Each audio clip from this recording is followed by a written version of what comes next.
First of all, I think this was doing some publicity also in the book. I enjoyed, for example, this work that I did with Mushirulhassan on the Hajj journey, and a wonderful Hajj account, travelogue,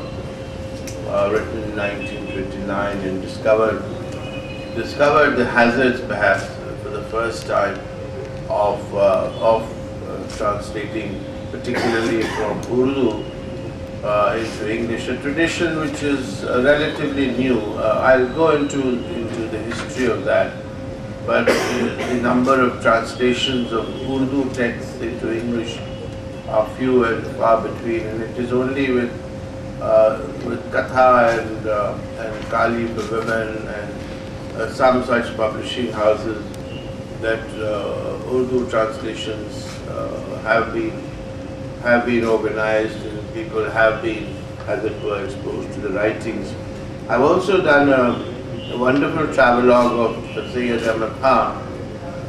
which is also written in Urdu. This is his travel to London, which is a landmark in his history, because it is after his return from Aligarh, from London, from Oxford and Cambridge, and what he saw there, that he decided that there should be a university, there should be a college at Aligarh, and the MAO college, as it was called then, which later developed into the Aligarh Muslim University, was modelled on Oxbridge lines, and there is a great deal of sort of intellectual history in that. There are travelogues which I've done with Oxford University Press, about which I will very briefly read out a small section. I have written a small text which may seem out of place perhaps for this audience and perhaps in this place, but nonetheless, since I put in the effort, I may as well share it with you. It is, it